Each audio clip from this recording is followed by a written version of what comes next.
we had the responsibility to hold the media in our city accountable, to report the news accurately, to tell the truth. The media did not report the killing of 6 people inside of a journalist tent outside of a hospital in Gaza. 5 were Al Jazeera journalists, their fathers, their sons, their brothers. They're part of the Gaza's community and they're part of the media world. They're part of the colleagues of every single person that works in that building behind me. I wanted to give them a voice in any way I can.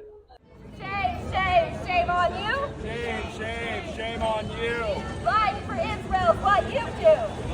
Protesters gathered outside the Tulsa World on Thursday, August 14th, to call out the local media's silence on the genocide in Gaza and the targeted killing of journalists, including Al Jazeera's Anas al-Sharif, by the Israeli Defense Forces. Over 270 journalists have been killed since Israel's assault began in response to the October 7th attacks, when over 1,000 Israelis were killed by Hamas and other militant groups. In nearly 22 months of war, more than 60,000 Palestinians have been killed, a number believed to be a vast undercount. Israel faces accusations of genocide from international organizations and Israeli human rights groups. Israeli Prime Minister Benjamin Netanyahu faces an arrest warrant at the International Criminal Court for alleged war crimes and crimes against humanity. Farouq Allatar, a local organizer with Save the Children of Gaza, organized Thursday's protest. I asked him what message he wanted to send to media outlets refusing to cover genocide and the killing of journalists. Tell the truth. Tell the accurate truth. I think when you present people with the facts, okay, and allow them to make up their mind, I think disguising news, not allowing for people to see the war crimes that are occurring, not allowing people to understand what's happening in Gaza is a responsibility. I mean, we all reach out to our news outlets and we pull up our apps and our phones and everything else because we want to read the news, because we want to know what's going on around us. That's the responsibility that they signed up for in 1905, not today, not yesterday. So they signed up for this responsibility to give everyone in the world a voice, not pick and choose what crime to report and what crime not to report. War crimes in Gaza are endless at this point, from starving kids to bombing hospitals. But targeting of journalists, as a journalist community, there should be a responsibility to protect one another. And I think we're encouraging these people to find these voices, to find their pens, to find their keypad, to write, to really make people aware of what's happening to these journalists in Gaza. 240 journalists. You said War I and War II. Post-World War II, there hasn't been combined in every conflict. That includes Afghanistan, Iraq, that includes the Korea War, that includes every war combined. There hasn't been that many journalists killed. And actually, to add to that, Israel has not allowed any Western journalists into Gaza. So somehow, some way, you haven't allowed journalists into Gaza, but still killed 240 journalists.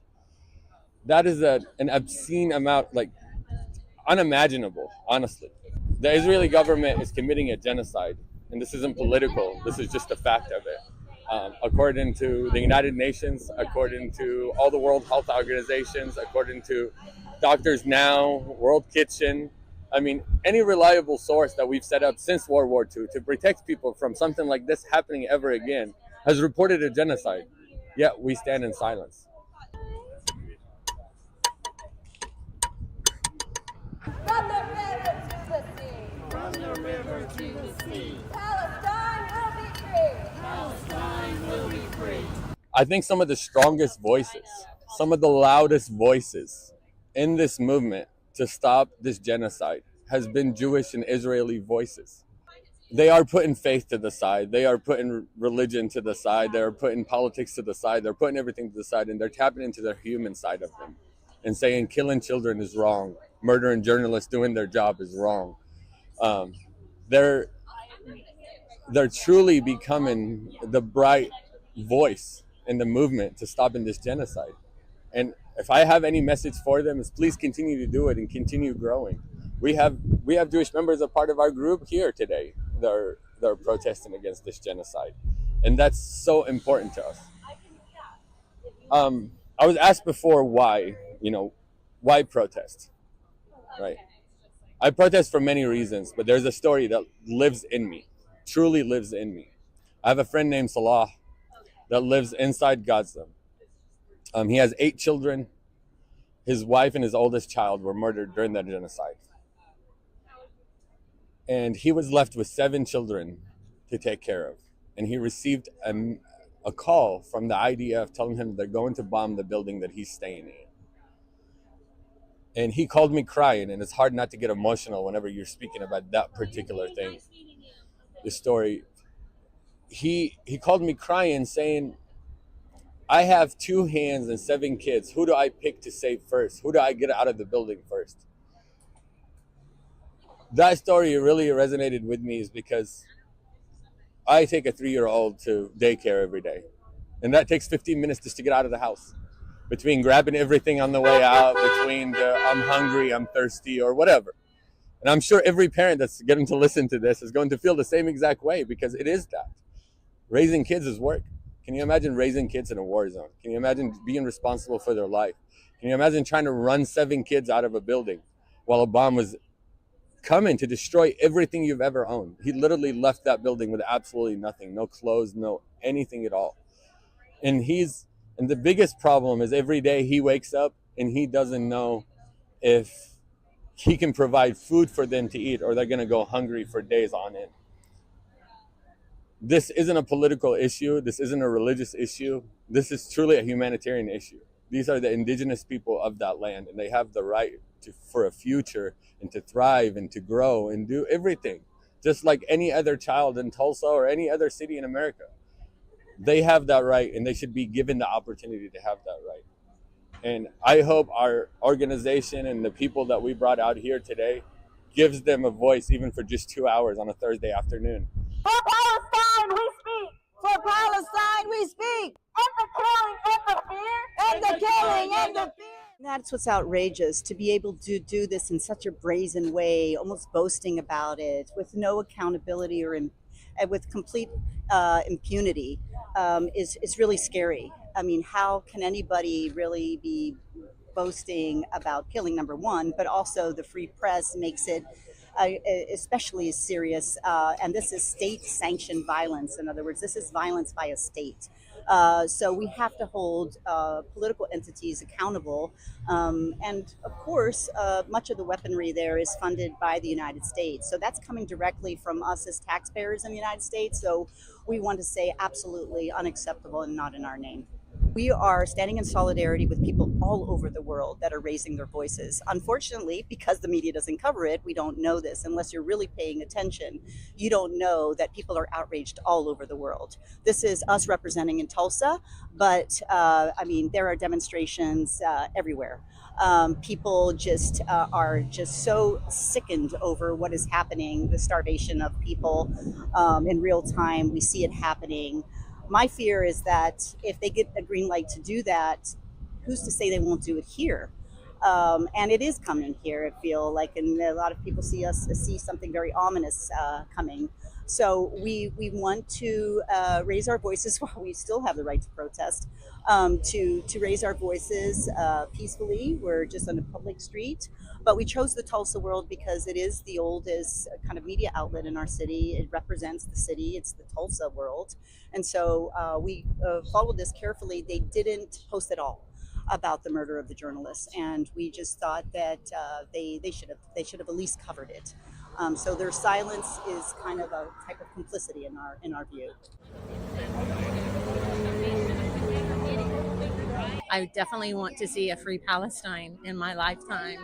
I would like for Tulsans to open their eyes and start paying attention, go outside of Western media and find out what is really happening. That's all I want. I want my community to join me in speaking for people that can't speak for themselves. I want my community to join me in fundraising to provide food for people that go days on end without eating. We have messages, hundreds of messages from people from inside of Gaza begging for food, begging for $50 because that will feed the whole family for a whole day. Those are the things we don't think about, but those are the things we sit here and we read. It's not normal.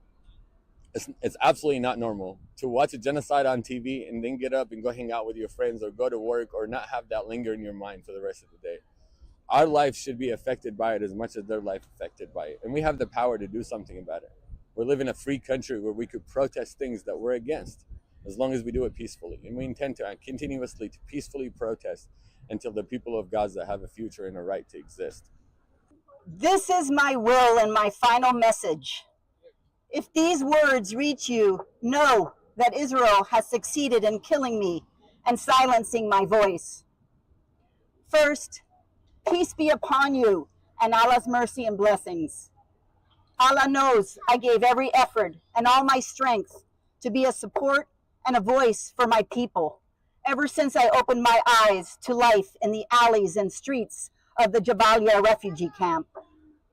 My hope was that Allah would extend my life so I could return with my family and loved ones to our original town of occupied Ascalon. But Allah's will came first, and his decree is final. I have lived through pain in all its details, tasted suffering and loss many times, yet I never once hesitated to convey the truth as it is, without distortion or falsification, so that Allah may bear witness against those who stayed silent, those who accepted our killing, those who choked our breath, and whose hearts were unmoved by the scattering remains of our children and women, doing nothing to stop the massacre that our people have faced for more than a year and a half. I entrust you with Palestine, the jewel in the crown of the Muslim world, the heartbeat of every free person in this world. I entrust you with its people, with its wronged and innocent children who never had the time to dream or live in safety and peace. Their pure bodies were crushed under thousands of tons of Israeli bombs and missiles, torn apart and scattered across the walls. I urge you not to let chains silence you, nor borders restrain you. Be bridges toward the liberation of the land and its people until the sun of dignity and freedom rises over our stolen homeland. I entrust you to take care of my family. I entrust you with my beloved daughter, Sham, the light of my eyes, whom I never got the chance to watch grow up as I had dreamed. I entrust you with my dear son, Salah, whom I had wished to support and accompany through life until he grew strong enough to carry my burden and continue the mission. I entrust you with my beloved mother, whose blessed prayers brought me to where I am, whose supplications were my fortress, and whose light guided my path. I pray that Allah grants her strength and rewards her on my behalf with the best of rewards. I also entrust you with my lifelong companion, my beloved wife, Salah Bayan, from whom the war separated me for many long days and months, yet she remained faithful to our bond, steadfast as the trunk of an olive tree that does not bend, patient, trusting in Allah, and carrying the responsibility in my absence with all her strength and faith. I urge you to stand by them, to be their support after Allah Almighty. If I die steadfast upon my principles. I testify before Allah that I am content with his decree, certain of meeting him, and assured that what is with Allah is better and everlasting. O Allah, accept me among the martyrs. Forgive my past and future sins, and my blood a light that illuminates the path of freedom for my people and my family. Forgive me if I have fallen short, and pray for me with mercy, for I kept my promise and never changed or betrayed it. Do not forget Gaza. Do not forget me in your sincere prayers for forgiveness and acceptance.